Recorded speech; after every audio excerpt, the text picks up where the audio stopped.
Good evening, everyone. Welcome to another episode of District Response. And I'm your host, Rishabh. And today we have Ms. Varnali Deka, Deputy Commissioner, Gwalpada. She's an IAS officer of 2009 SM Cadet. Before becoming an IAS officer, she was also an IPS officer. And she has also experienced working as a consulting business analyst and also as a software engineer. Before coming to Gwalpada, Gwalpada as a Deputy Commissioner, she had served as Assistant Commissioner Sonitpur, SDO Civil Rangia, ADC Kamrup Metro, Deputy Commissioner Barpeta. Today on the panel we have Mr. UK Sharma, former Advisor Planning Commission and Niti Aayog, Mr. Deepak Dalal sir, Chief Management Officer Scotch Group, and Mr. Nirmal Bansal, Senior Fellow Scotch Development Foundation. He is from the banking sector and he has also been an instrumental in advising many projects. So without further much ado, I think I should give the chance to Ms. Varnali ma'am. Ma'am, over to you.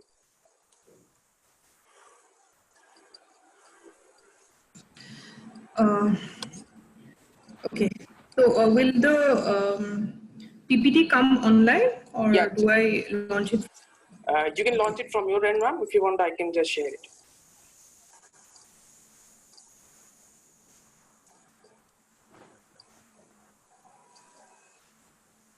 I think you can share it, Rishabh. Just a minute.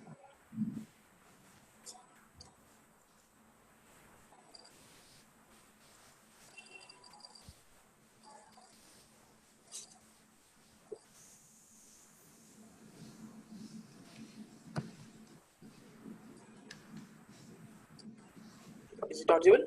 Is it visible? No, it is not. Not yet.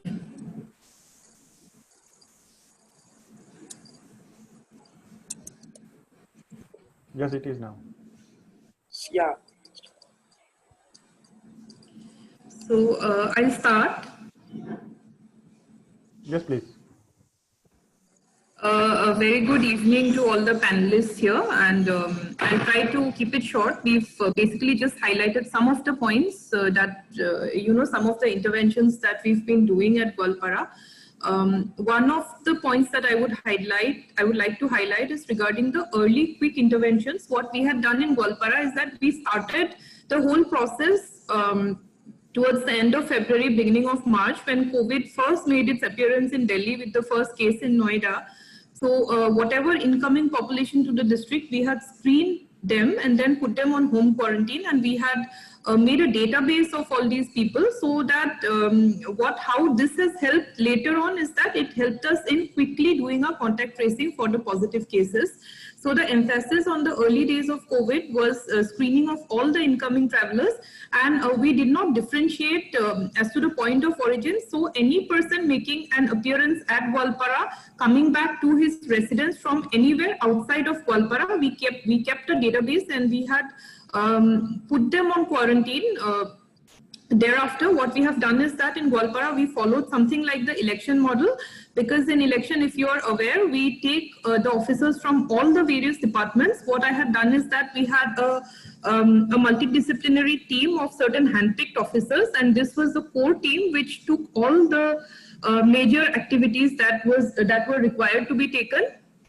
So this was the team that traced out the first wave of COVID positive in Gwalpada were from the TJ, the people who had attended the tabligh at Delhi, and then this team could very quickly find out these people, and then we have flying squads who acted like the action wing of this central COVID monitoring cell. And the immediate result of this was that we could do very extensive containment, and we have some of the earliest detections in the state, which resulted in a lesser amount of spread. And in the beginning itself, what we have seen is that since our health infrastructure, not only in terms of physical infrastructure, but also the manpower, the human resources is limited. So we had decided that a pandemic of this scale could not just be a health department challenge.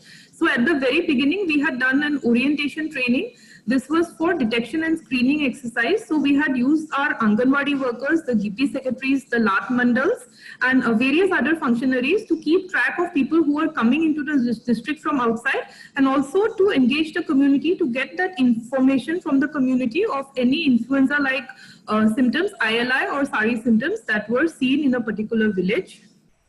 So we have provided these people with masks, with gloves and sanitizer, the basic protection equipment, and they were from the beginning itself doing this basic recce of tracing out cases, and we have done an exhaustive house swab survey to identify people with travel history and created a database. Next slide.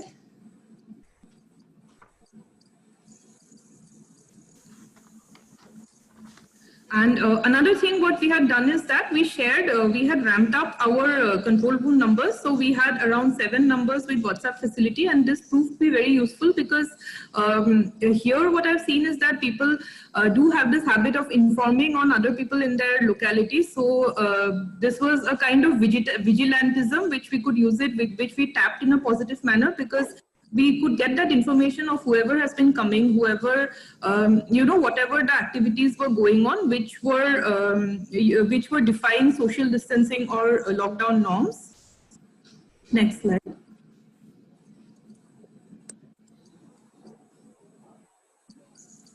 Further to the detection, control and containment measures, this of course, most of the districts started doing at some point of time, but from the beginning itself, the lockdown started on 24th, and 24th in the daytime, I had a meeting with all the market associations, and we made it mandatory that hand wash facilities clearly earmark circles, and all these basic social distancing measures were to be done, and we put this responsibility on the market associations, on the shop owners.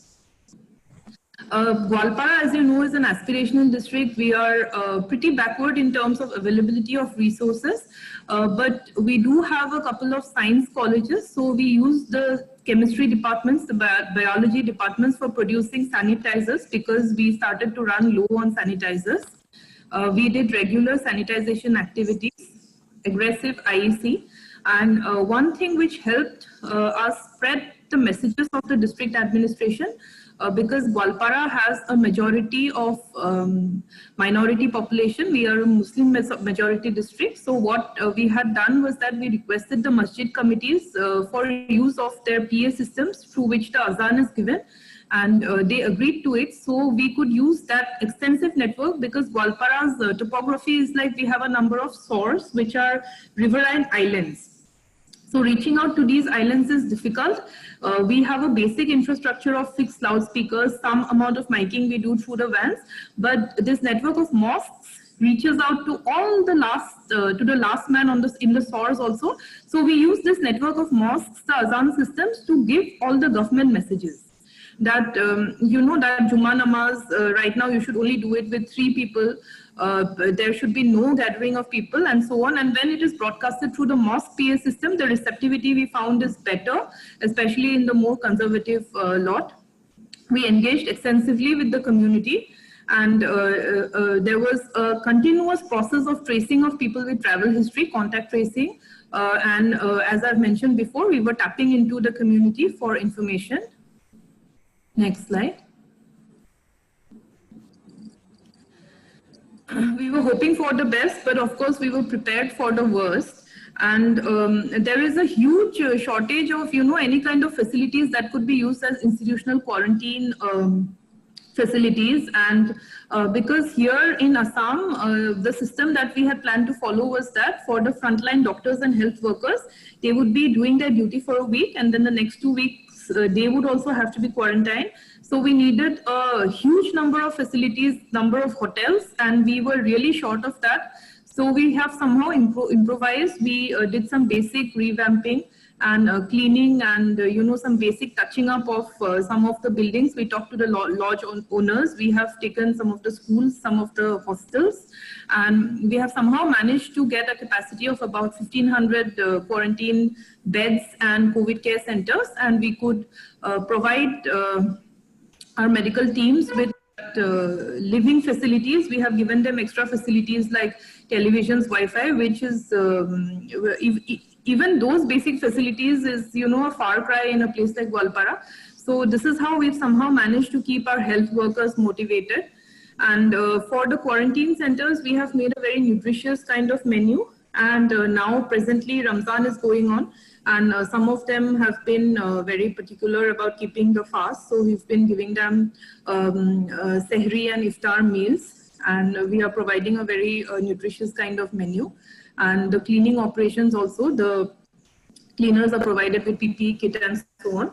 And another thing we were doing is that me and my entire team of senior officers, we have been extensively touring the whole, the hospitals and the healthcare centers. And we have been ensuring the preparedness under our direct supervision. And even the minister in charge has been doing this exercise. Next slide. Certain measures that, you know, because at the beginning of lockdown, the fear was that people would come out to the streets, and our whole premise was that if we could provide the basic services, then the breach of lockdown would be minimal. So the first thing we started was a home delivery system, which is actually something unheard of in a place like Gwalpara. A home delivery system. I personally talked to all the huge wholesalers and you know, not malls per se, but the bigger shops, and they all agreed to do a home delivery system, and this was very popular in the town, and gradually we phased it even to the smaller areas.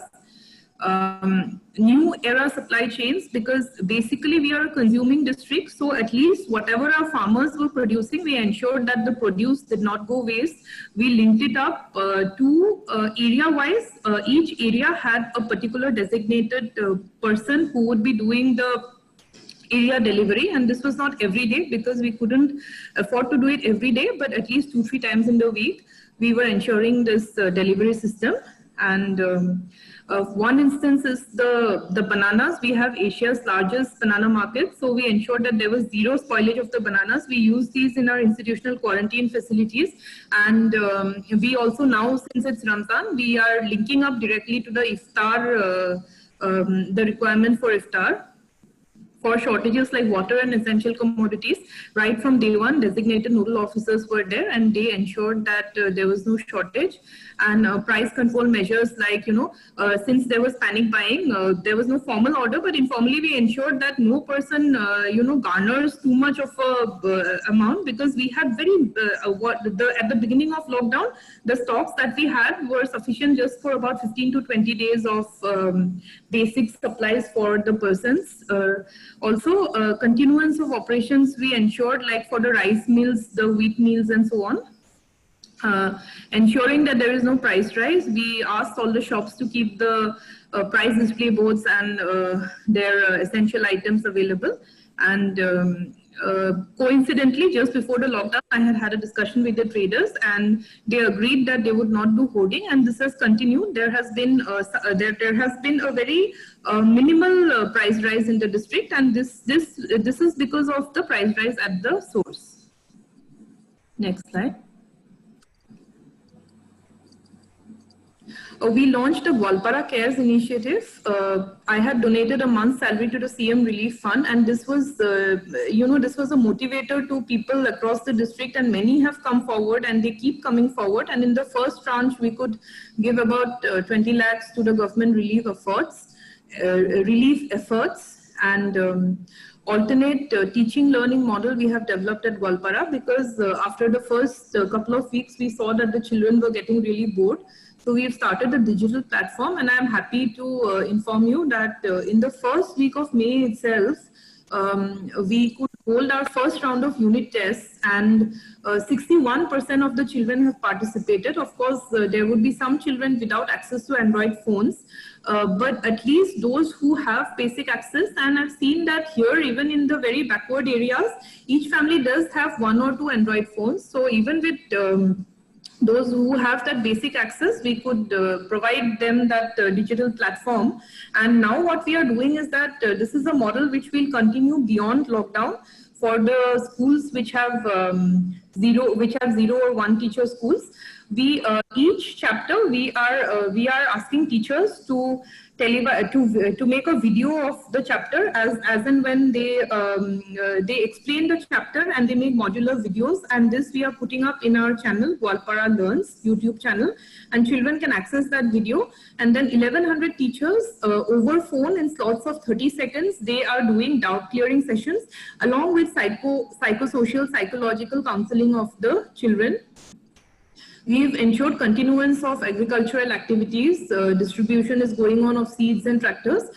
We are also getting the elderly into the grid through organizations like Piramal Foundation, UNICEF, and so on. And some of our college teachers or the college students are volunteering for this. And over telephone, we've been reaching out to the elderly, ensuring that their basic needs are being met. So we have tried to get the elderly into the grid. There is a free medical delivery system in place. And Assam, if you know, for us, this is a period of natural disasters. Starting about the end of March, it continues to about Puja time in October. We start off with the storm season, storm damage in the months of March, April, May, and then the flood season, which comes in waves. So in the month of April, there was a lot of storm damage, and this also we had to address in addition to the pandemic. So we could do so. We were providing GR to all the affected people, providing tarpaulin for the houses and so on. Food grains and staples to the needy. We are also trying to garner local resources, and we have been pretty successful. We have provided about 4,000 food kits to all our needy population through local contributions. And traditional rituals observed in a new way, tailored to the pandemic. I would like to talk about this because, you know, the pandemic has had a lot of it is causing a lot of mental stress to the people. And Bihu is our most important festival. Bihu is on the 15th of April. That is the start of the Assamese New Year. And that was bang in the middle of lockdown. People could not come out of their houses. Even our officers were demotivated because all of us are here, our families are somewhere else, and we are all alone here. So what we did is that all our officers, we all went out, keeping the basic protection measures in place. We reached out to people, we gave food kits to the needy, and we also gave Bihuan, that is a traditional gift for Bihu. You can see that photo there of me giving an old lady the Bihuan. This is a mark of respect. So we reached out across the district, and this had a lot of positive coverage by the media, and the people of the district also, there was a very positive kind of impact of this, because in each locality, some of our officers had gone and greeted the people, and now in the quarantine centers, we are providing the Sehri and Iftar meals tailored as per the time, as per their request. We are asking them what is it that you would like to have, and we are trying to provide these facilities to them. Next slide. These are some photographs. Even the animal feed, the cattle feed, we are trying to provide the home delivery to the people. Water pouches are being provided to the population in the towns where there is a water shortage. Next slide.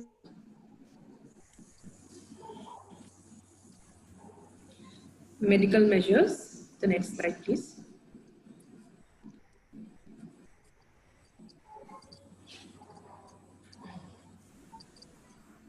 So as I've already mentioned, our screening activities are going on, and the exhaustive house-to-house survey, the first round has already been done. Now we have around 5 containment zones, and in these containment zones, every day our health workers go and visit door to door. And we have also started a surveillance activity in which all the villages, we have about 850 revenue villages and certain forest villages.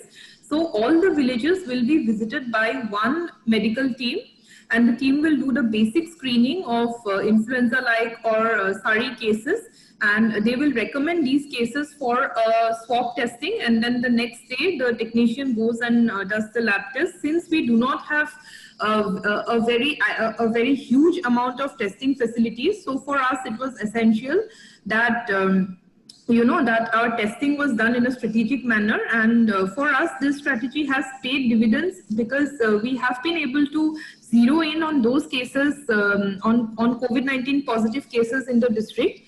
So what we are doing now is this surveillance plan, which will be done throughout the state, and our teams have already started visiting. Today is the third day. They go and screen all the population, the entire population of a village. One village is covered in 1 or 2 days by a medical team headed by a doctor, assisted by one ASHA, one nurse, and so on. And all the SARI and ILI cases are these are zeroed in on, and then the swab collection and the testing is done for these cases. Next slide.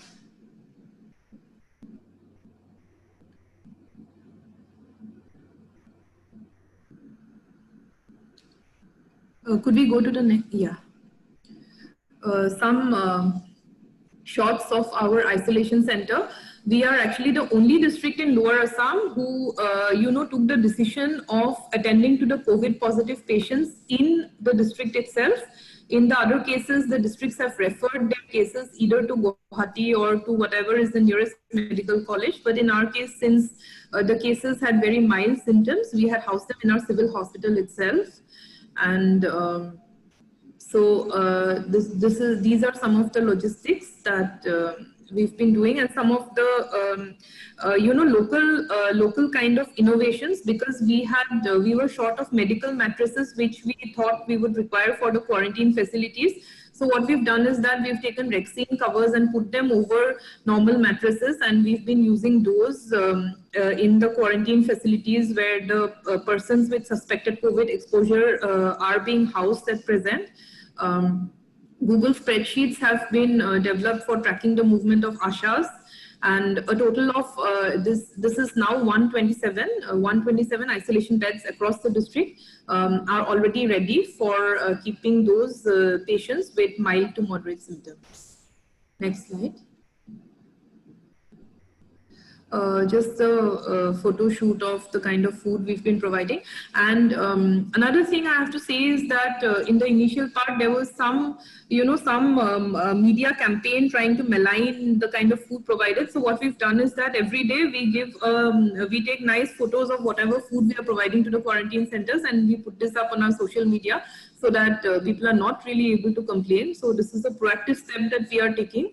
Of course, our everyday food, the menu and the food, we put it up on our social media. Next slide.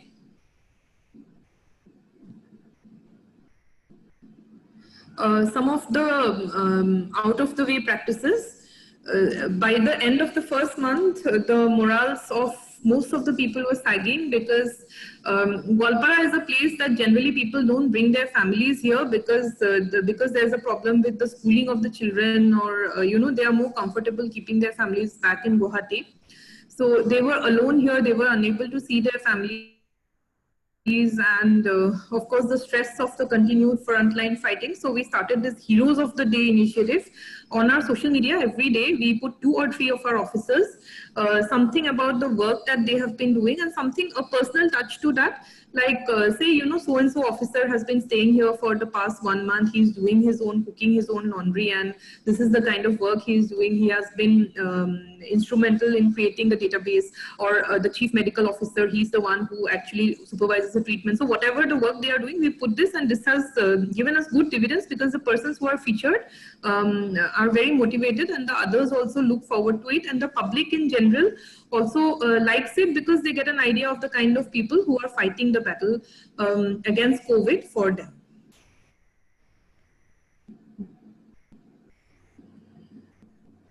This concept of care kit has been taken up elsewhere also, and what we are doing is that for our frontline workers, this is just a basic thing, but something which our workers have really appreciated. We give them a personalized mug with their own photograph and a message of some personal message, along with certain some like one pajhar and some warm gifts, and we've made care kits, and we give it to all the frontline workers that are dealing directly with the COVID positive patients. Another first that we are doing, that I think it's not there in the PPT, but I would just like to share, is that we have under Pradhan Mantri Jeevan Jyoti Bima Yojana, we are also doing we are under through CSR of various organizations. We have covered that all of our healthcare workers for life cover under the Pradhan Mantri Jeevan Jyoti Bima Yojana. This is in addition to the 50 lakhs that government has already announced. So PMJJBY is a good scheme, 330 rupees for the whole year, which gives a life cover of 2 lakhs. So what I felt is that this is an essential step, you know, because somebody who is on COVID duty or somebody who meets an accident, any of these frontline workers, at least their family gets some basic amount of relief and succor. Next step, next slide.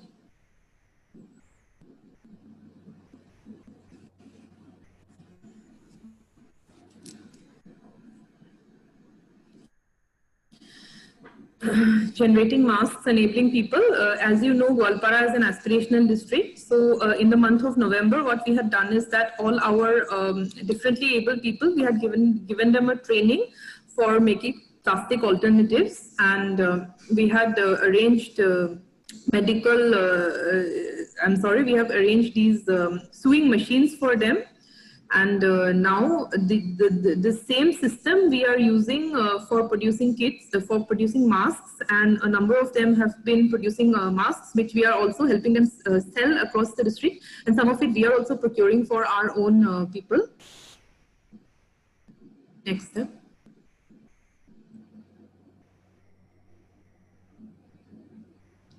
Kovas is an app that was ideated by me, and it was developed by the state and district NIC, Coronavirus Alert Assam. So if one downloads this app, you get a snapshot of the entire corona position of the state. And in addition to that, we have all the government advisories, all the government messages, all the government services. The links to all the services are here. So it is a one-stop integrated app for all the Government of Assam and Government of India services. We have links to the Ministry of Health and Family Welfare. So basically, when you're in a hurry, you don't have to go to each and every individual website, but through the Coronavirus Alert Kovas Assam app. And this is now available on the Google Play Store as well, and it was launched by Honorable Chief Minister towards the end of last month. Next slide.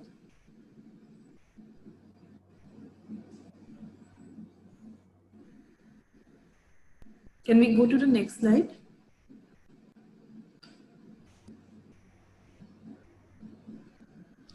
Learning from home I've already talked about, and this is a beautiful alternate teaching learning model that we've developed in the district, and that I've already spoken about it. And if any details you require, then I can talk about it, but I've already touched upon it. This is basically the video content is already put online, and we have also developed knowledge kits. We are using Piramal Foundation for this, and we are using some local language teachers who are doing the translation work. So the knowledge kits are made available when our people go and distribute the midday meal. They also distribute the knowledge kits along with that, and this is given to the children, and then about a week later we get it back and we do the assessment of whatever work. It is something like a homework, and this is for the children from 3rd to 8th standard. And for the older children, we have the video content which they see, and then the teachers reach out to them for doubt clearing sessions, and a weekly tabloid of the activities of students of the teaching learning material is we have already started this process, and we are making it accessible to the students.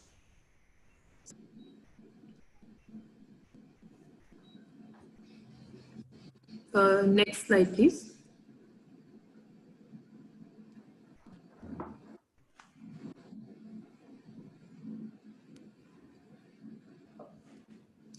So this online resource material I've already spoken about. This is all the content that we are keeping it online, and that's about a summary of all the initiatives we have been taking up. I think some of it we've not put it up here as well, but that sums it up. Thank you.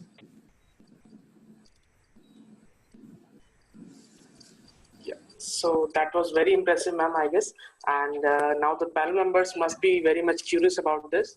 So I would directly go to Mr. Deepak Dalal sir for the opening comments and questions. Okay. Thank you, Farnali ji, for making such an informative presentation and taking us through the preparedness of your district on COVID. In past also, earlier we had an opportunity to assess some of your projects like Vidya Shakti and Gwalpara Snapshot. So no doubt you are doing a great job. I just would like to know a few things. First, what percentage of population in your district earning their livelihoods from farming or the agriculture? And in what way you are ensuring the farmers or small cultivators that they are being supported by the administration? Number one. Number two, since majority of the population is Muslim and it's a Ramzan month, so how easy or difficult it is to make people understand about the benefit of social distancing, or tell them to offer their namaz at their homes? Or you are just putting a major part of your machinery just to keep an eye on these people so that there will be no breach of any lockdown norms? And number three, I would like to know the status of Arogya Setu app in your district. How many downloads, and are people really aware about the benefits of Arogya Setu? What exactly this app is all about, and what administration is doing to make people aware about this Arogya Setu benefit? Over to you. Okay, right. Thank you, Deepak ji. The first point regarding agriculture, our actually Gwalpara is primarily an agrarian economy. 90% of our population depend on agriculture or agriculture-related activities for their livelihood. So yes, we are an agrarian economy. And in terms of farmer support, I would like to say that the state government has been very proactive. Agriculture and allied activities were the first activities that were given relaxation in this lockdown. Otherwise, the government has been pretty strong on ensuring lockdown measures, but agricultural activities were the first activities that were given a relaxation during the lockdown. And what we have ensured is that we are giving them the seeds on time. Even today we have been distributing tractors. We are ensuring that the sowing season goes on time, and all our phone numbers have been circulated to the farmers, that if anybody faces any problem coming out of their house, or at any point we reach out to them, we ensure that their problems are addressed. We have been giving them all the raw material. We are ensuring all the shops which are selling agricultural implements or agricultural raw material, the input material, all these shops are kept open. So there has been a large support from the administration, and very particularly from the state government. This is how we are supporting. And the other part is that ensuring the produce, whatever produce was already there, to ensure that this does not go waste. We have been linking up to the end users directly. Like for our banana market, we are finding some big wholesale markets, and we are ensuring the transportation to these markets. And the other produce, we are linking up that production point to the area delivery points, so that the produce doesn't go waste. So two things. One, since this is the sowing season in Assam, we are ensuring the sowing activities go on fine. And the other is that whatever cultivation was done, whatever produce has been already produced, this produce doesn't go waste. The second point, Muslim population is more than 60% in Gwalpara district. And our approach has been to reach out out to them in a very large way. We have had a number of discussions with the community leaders, and we have had a very positive response. And by and large, all the mosque associations have supported us, and they have agreed to holding namaz with the minimum 3 to 5 people that that is mandatory for some of the namaz, and these are people who reside in the mosque itself. So there is no to and fro movement amongst the population, and by and large there has been good community support in terms of reading namaz at home. And we have also circulated some of the hadiths which say that in times of crisis, it is allowed that you can do your namaz at home, and there has been good support from the community. Of course, some amount of monitoring is a must, and one part of our machinery is focused on these monitoring activities, not only in terms of the areas where there is a dominance of minority population, but also the containment zones, the entry points, to ensure that people from, and we are a district that borders the Meghalaya, it's a state border. So also ensuring that, the district border is not porous, there is no to and fro movement between our state and the next state. So the third point, Arogya Setu, we are doing our best to create awareness through our social media, through the local channels. We have been promoting this Arogya Setu, and even through various kinds of miking announcements, asking people that this should be downloaded. And not only in Gwalpara, in the whole state, there is a good amount of awareness. And as the number of case detection increases, people are becoming more tuned to the app, and more people are downloading the app. Okay, thank you. So, Mr. Nirmal Bansal sir, I guess you would have some questions now. Ma'am, it is really insightful that you've given us the whole picture of your Gwalpara district, and congratulations to you. I understand that micromanagement which you people are doing is fantastic. That's the reason that containment of this COVID is restricted to very few people. The few things which we'd like to understand, ma'am, for the benefit of others also. Number one, that your district is quite staggered in the sense that, okay, it's very difficult and rural population based one. How the essentials are being reached to the needy, as you yourself told that, okay, there's a small island sort of thing also. Number two, that as you told, it's very backward and is minority dominated district. Under these circumstances, did you find the cases like Tablighi Jamaat and all, and how did you handle those? Then what's the position of the migrant labor? As you told that your production of bananas are the highest in Asia from this district. So you would be finding a lot of migrant laborers to and fro. How exactly you are in a position to going to take care about these people? Then what's the position of the availability of the PPE and the masks, because you not touched upon that. I understand there will be plenty of the things available with you. Still, we like to understand. Then, what is the distance of the laboratories for getting the testing done, and how many tests really have enabled, and how much time it is taking? And you told about COAS, as Deepak has also touched upon the Arogya Setu. Is there any difference between COAS and the Arogya Setu? And in case it's there, so you kindly take us through. Thank you. Right. Thank you so much, sir.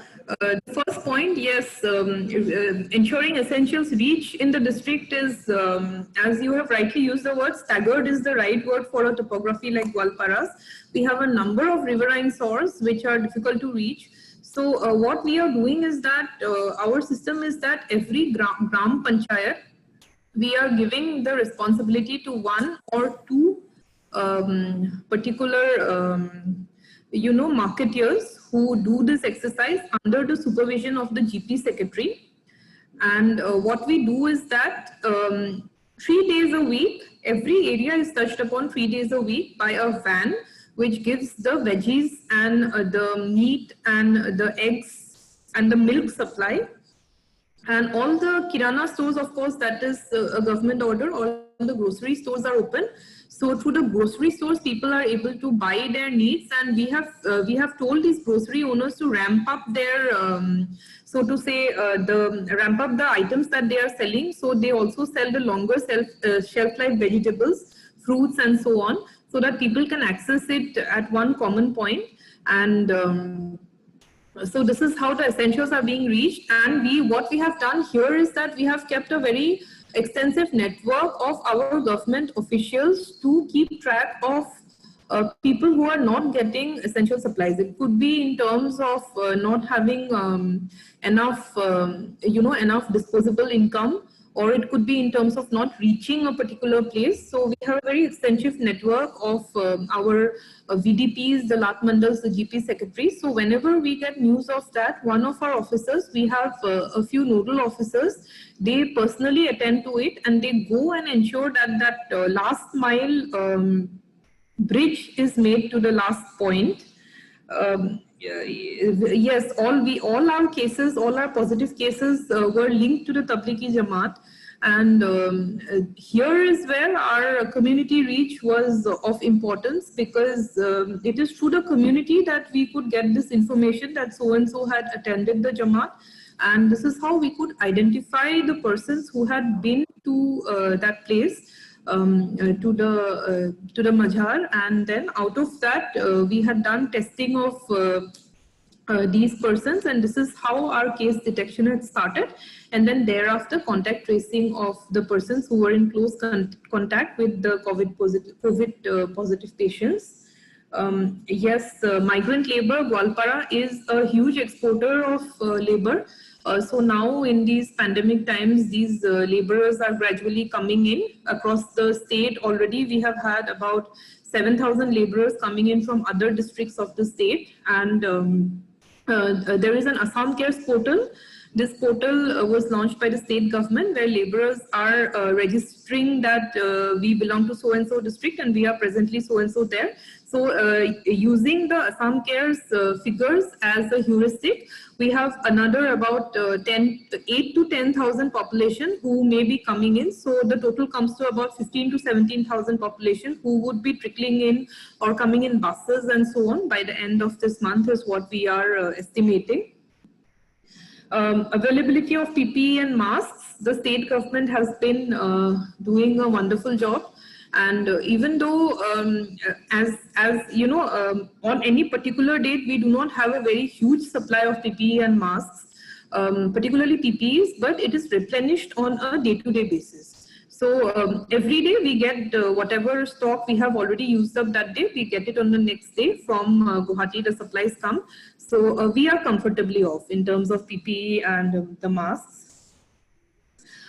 Yes, testing, of course, like I've mentioned, is that that is an issue for, I think that would be so throughout the country. Our lab is situated in Guwahati. So once the samples are collected, we send the samples to Guwahati, and thereafter the testing is done. And it takes the time taken in terms of the testing results that come is, you know, today if we send by evening, normally what we do is that the whole day the swabs are collected, and by evening we send it, or by next morning. So by the next evening, we get the results. The COVAS app is this is like a one-stop platform. So this is more of a consolidation of all the services that are available. You can download it also, and I can just show you the screen. Like, this is the present status of Assam, and this has all the links. Like, if somebody wants to donate to the PM Cares portal or the CM Relief portal, Assam Arogya Nidhi, it has a link to the Assam COVID portal, which gives the latest information on COVID circulars and guidelines. The Ministry of Health and Family Welfare, it has FAQs. It has the facility to call the local helpline number. There is a live help desk, district nodal officer information. So this is a consolidated one-stop app, which gives us information from across the state and across the country. and even at the world level of the present status of the pandemic and the circulars and the messages of the government, so that people can just download it at any point of time. They can just look into it and get a quick snapshot of what is happening. One more query, ma'am. As you already told that, okay, Gwalpara, particularly in Assam, most of the districts are flood prone also. So now after 2 months or 3 months, there will be a lot of rain and that flood will also start. And it will really multiply the problems which are already being faced on account of COVID. How exactly the preparedness would be there for taking care of that natural disaster which happens every year? See, the main work that we have to do for floods is that we whatever relief camps we have had in the past. So the relief camps earlier used to be like one family would come. There are designated relief camps for one particular area. So they would come and live in that camp into 1 or 2 rooms. The entire family would be there. Now, since we have to ensure social distancing, and because these camps tend to be cramped. So what we have done now is that with each of these designated relief camps, we are tagging 2-3 more, so that as and when these families come, we will shift them to the nearby relief camps. So at present, our exercise, which our circle officers are doing, is identifying this whole network of relief camps.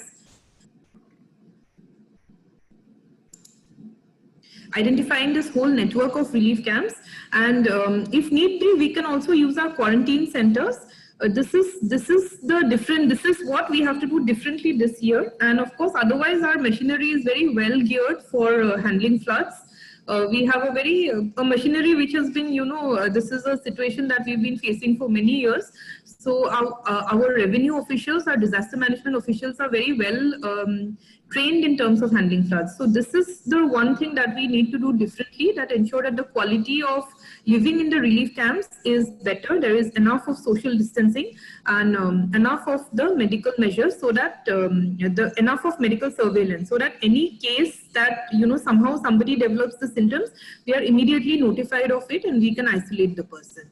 Thank you, ma'am. Thank you. Thank you.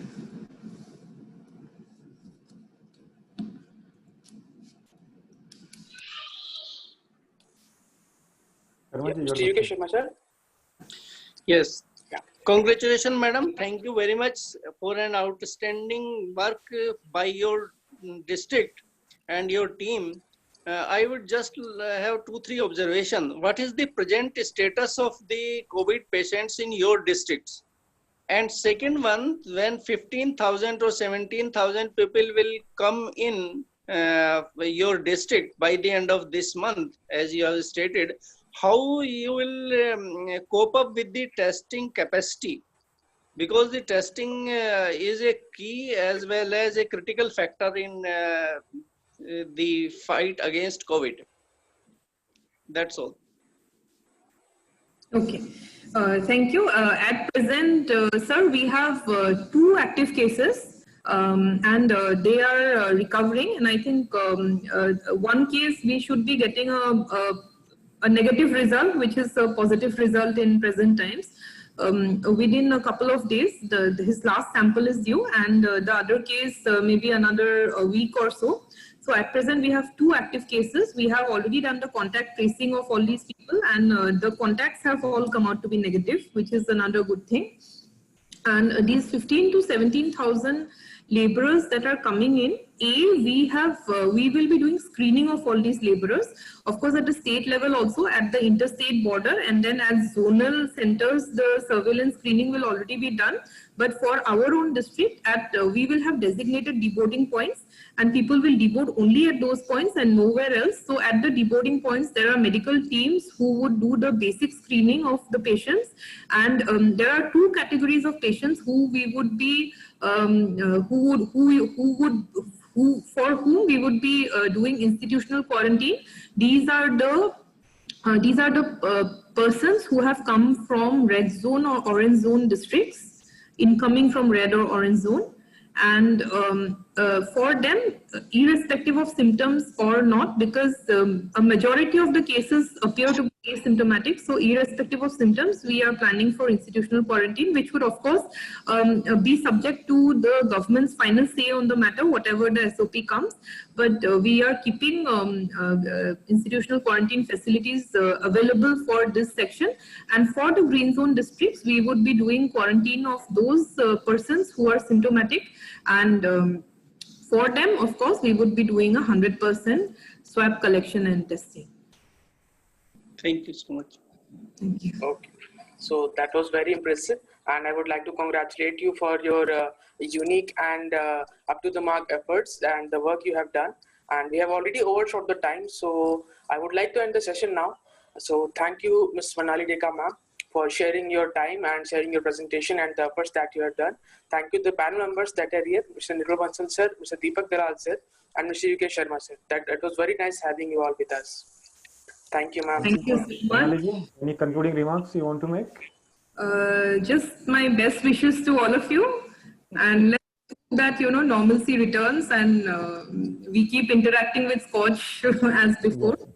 So thank you so much. Okay. Thank you, ma'am. Thank you, ma'am. All the best to you. Thank you. Thank you.